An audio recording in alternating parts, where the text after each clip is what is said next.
नमस्कार, मैं हूं सत्यपाल और आप देख रहे हैं CWB हिंदी न्यूज। हरियाणा की हवा हुई दमघोटू, 6 जिले रेड जोन में पहुंचे, 2 जिलों में AQI 400 पार, 5 शहरों में भी स्थिति बिगड़ रही। हरियाणा के शहरों की हवा दमघोटू श्रेणी में पहुंच गई है। राज्य के अधिकांश हिस्से कोहरे की चपेट में आ गए हैं। इस कारण से शहरों में वायु गुणवत्ता यानी AQI यानी वेरी पुअर यानी बेहद खराब स्थिति में पहुंच गया है। उत्तर हरियाणा के शहरों में हालात ज्यादा खराब हो गए हैं। यहाँ के कुरुक्षेत्र और अंबाला शहरों का AQI 400 के पार पहुंच गया है। राज्य के 6 जिले ऐसे हैं जो रेड जोन में चले गए हैं। इनमें कैथल जिला का AQI 391 पहुंच गया है। इसके साथ ही यमुनानगर का 371, करनाल का 337, पंचकुला का 330, पानीपत का 320 और फतेहाबाद का AQI 306 को पार कर गया है। आंकड़ों के अनुसार सिरसा, फरीदाबाद, बल्लभगढ़, हिसार, जींद की भी हवा खराब श्रेणी में पहुंच गई है। डॉक्टरों ने सलाह दी है कि जिन लोगों को सांस लेने में किसी भी प्रकार की समस्या है उन्हें बाहर जाने से बचना चाहिए, साथ ही मास्क का भी उपयोग करना चाहिए। हरियाणा में कर्मचारियों का ट्रांसफर हुआ शुरू, 25 नवंबर तक है लास्ट डेट। 3 जिले चुनने का होगा विकल्प, 1 को मिलेगी प्राथमिकता। हरियाणा में अब ग्रुप डी कर्मचारियों की ट्रांसफर ड्राइव शुरू हो गई है। सरकार की ओर से इसके लिए विभागों से टिप्पणियां और सुझाव मांगे गए हैं। इसके लिए 25 नवंबर लास्ट डेट रखी गई है। ट्रांसफर के लिए कर्मचारियों को 3 जिले चुनने का विकल्प दिया जाएगा। इसमें से 1 जिले को सरकार प्राथमिकता देगी। इस ट्रांसफर ड्राइव में हरियाणा सरकार के किसी भी विभाग में तैनात सभी ग्रुप डी कर्मचारी भाग लेने के लिए पात्र हैं। पंचायत चुनाव के तीसरे चरण में 2 दिन छुट्टी, 4 जिलों में बंद रहेंगे स्कूल, कॉलेज, सरकारी ऑफिस भी नहीं खुलेंगे। हरियाणा पंचायत चुनाव के तीसरे चरण में होने वाले मतदान के लिए 4 जिलों में अवकाश घोषित कर दिया गया है। फरीदाबाद, पलवल, फतेहाबाद सहित हिसार में 22 और 25 नवंबर को स्कूल, कॉलेज बंद रहेंगे। साथ ही सभी सरकारी कार्यालयों में भी इन दोनों तारीखों को अवकाश रहेगा। मतदान के मद्देनजर जिलों के अधिकार क्षेत्र में राज्य सरकार के कार्यालयों, बोर्ड, निगमों और शैक्षणिक संस्थानों आदि में सार्वजनिक अवकाश रखा गया है। इन कार्यालयों व संस्थानों में कार्य करने वाले कर्मचारी अपने मताधिकार का उपयोग कर सकेंगे। फरीदाबाद, पलवल, हिसार और फतेहाबाद जिलों में जिला परिषद व ब्लॉक समिति के लिए 22 नवंबर को तो पंच सरपंच पद के लिए 25 नवंबर को मतदान होगा। गांव की चौधराहट के लिए धड़कने तेज, जलेबी की मिठास में वोट का जुगाड़ करने में जुटे गांव के सरपंच प्रत्याशी। पंचायत चुनाव में इस बार प्रचार के कई रंग देखने को मिल रहे हैं। कोई शराब बांट रहा है तो कोई गिलास, कोई गर्म कपड़े तो किसी ने नकदी को वोट बटोरने का माध्यम बनाया। इन सबसे अलग गांव नरूखेड़ी के सरपंच पद के उम्मीदवार अंग्रेज ने तो कमाल ही कर दिया। उसने प्रचार का अनोखा तरीका निकाला, गाँव में जलेबी का लंगर लगवा दिया। इसके साथ ही पूरे गाँव को जलेबी का न्योता भी दे दिया। लेकिन फिलहाल तो उम्मीदवार अंग्रेज के गाँव में हर तरफ चर्चा हो रही है। ठंड में जलेबी जिम रहे ग्रामीण मतदाता अब इसे वोट देंगे या नहीं, यह तो आने वाली 12 नवंबर को पता चलेगा। फिलहाल तो वह हर किसी के मान मनोबल कर जलेबी खाने के लिए बुला रहा है। पंचायत चुनाव को लेकर मतदाता भी जागरूक होता नजर आ रहा है। वोट किसे डालेंगे, इस सवाल पर ग्रामीण मतदाता बस हल्का सा मुस्कुराहट भर देते हैं। वह मन का भेद देने से बचते हैं। खासतौर पर युवा मतदाता अपने वोट को लेकर बेहद संजीदा नजर आ रहा है। इनका कहना है कि अब वह वक्त गया जब गाँव में वोट बहका कर ले लिया जाता था। वोट के लिए जो प्रलोभन दिया जा रहा है, लगता नहीं इसका कोई लाभ मिलेगा।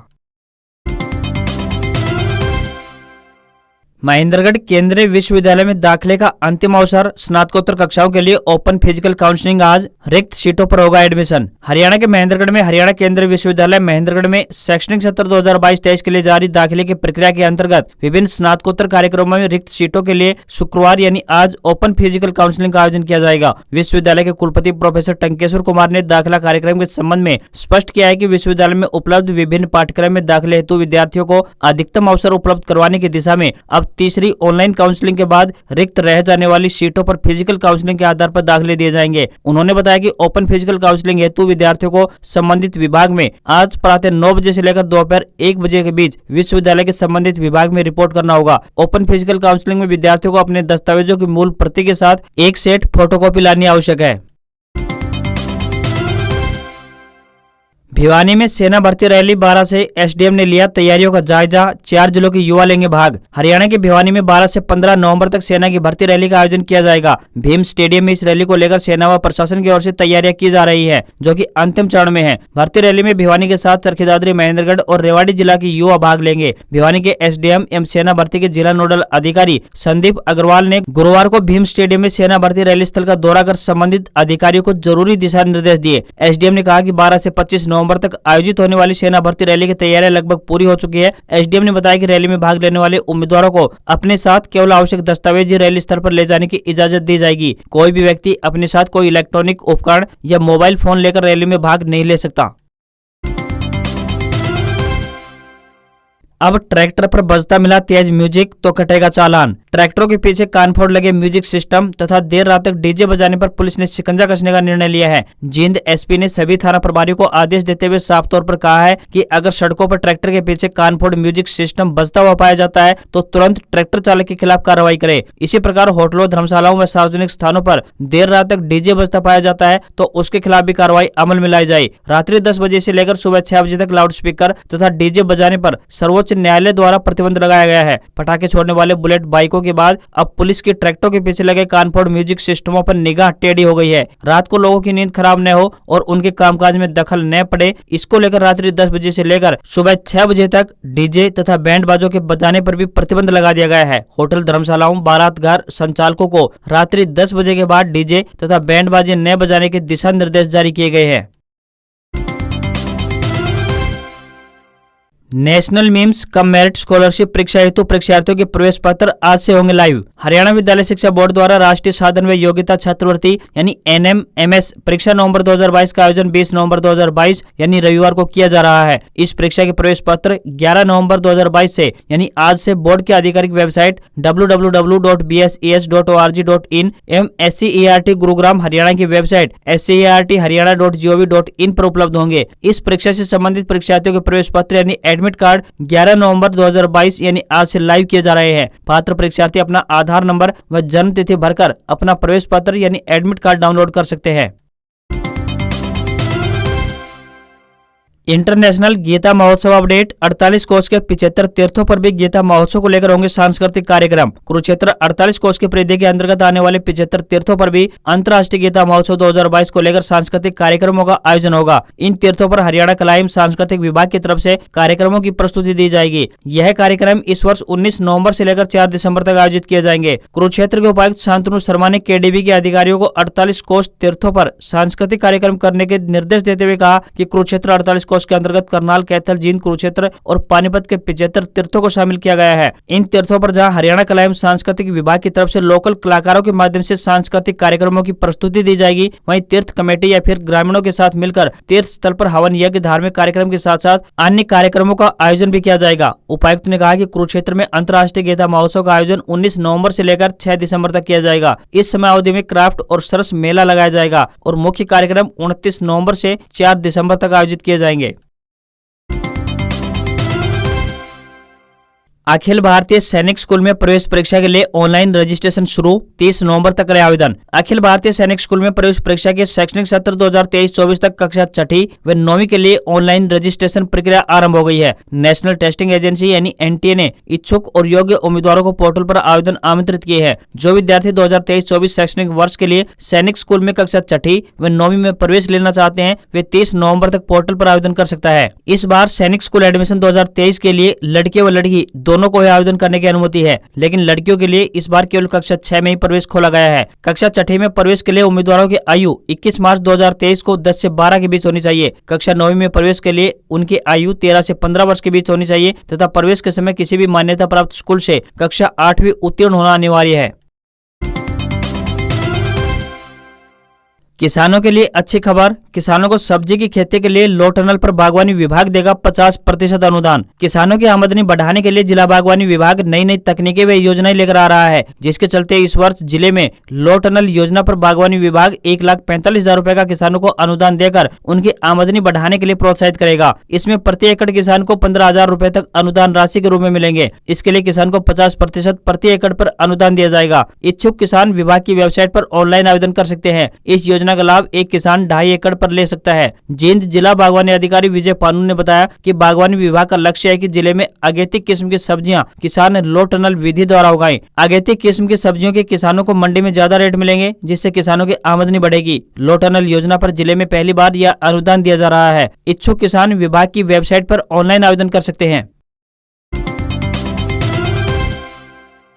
यमुनानगर जॉब्स अपडेट, उपभोक्ता न्यायालय यमुनानगर में आई भर्ती, इंटरव्यू से होगा चयन। उपभोक्ता न्यायालय यमुनानगर में चपरासी और चौकीदार के पदों पर भर्ती के लिए आवेदन मांगे गए हैं। इन पदों के लिए इच्छुक उम्मीदवार ऑफलाइन आवेदन भेज सकते हैं। आपको बता दें कि यह भर्तियां कॉन्ट्रैक्ट आधार पर की जाएंगी। आवेदन करने की अंतिम तिथि 12 दिसंबर 2022 तय की गई है। इंटरव्यू की तिथि 21 दिसंबर 2022 है। चपरासी के पदों के लिए उम्मीदवार का हिंदी व अंग्रेजी विषय सहित 10वीं पास होना आवश्यक है। चौकीदार के पदों के लिए उम्मीदवार 8वीं पास होना चाहिए। किसी भी वर्ग के उम्मीदवार को कोई आवेदन शुल्क जमा नहीं करना होगा। न्यूनतम आयु की बात करें तो 18 वर्ष और अधिकतम आयु 42 वर्ष निर्धारित की गई है। इन पदों के लिए ऑफलाइन आवेदन भेजे जाएंगे।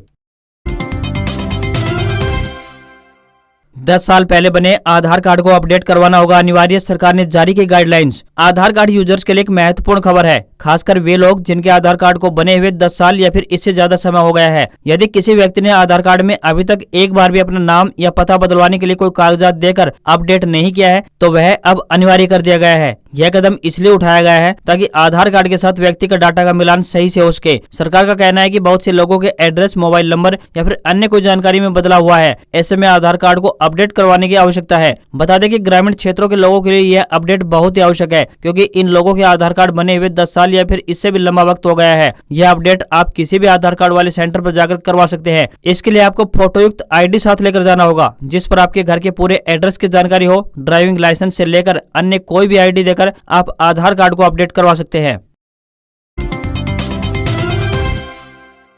सेमीफाइनल में भारत की शर्मनाक हार, भारत को इंग्लैंड ने 10 विकेट से हराया। Team India T20 world cup से बाहर हो गई है। दूसरे सेमीफाइनल में इंग्लैंड ने भारत को एक तरफा मुकाबले में 10 विकेट से हरा दिया। इंग्लैंड के लिए जोश बटलर ने 80 रन की नाबाद और एलेक्स हेल्स ने 86 रन की नॉट आउट पारी खेली। इससे पहले टीम इंडिया ने टॉस हारकर पहले बैटिंग की और 6 विकेट खोकर 168 रन बनाए। IPL में धूम धड़ाके वाला खेल दिखाने वाले भारतीय सितारे इस पूरे मैच में सहमे हुए नजर आए। T20 वर्ल्ड कप के इतिहास में हुए टोटल 16 सेमीफाइनल में किसी भी टीम के लिए सबसे बड़ी हार या फिर सबसे बड़ी जीत है। जीत और हार के लिहाज से एक और रिकॉर्ड बना है और एक की बराबरी हुई है। इंग्लैंड ने भारत को हराकर सेमीफाइनल में सबसे अधिक 10 विकेट से जीत का रिकॉर्ड बनाया है, साथ ही सबसे कम ओवर में जीत की बराबरी भी की है। T20 वर्ल्ड कप में इंग्लैंड ने ही 16 ओवर में श्रीलंका को हराया था 12 साल पहले, यानी साल 2010 में। ये मैच वेस्टइंडीज में खेला गया था।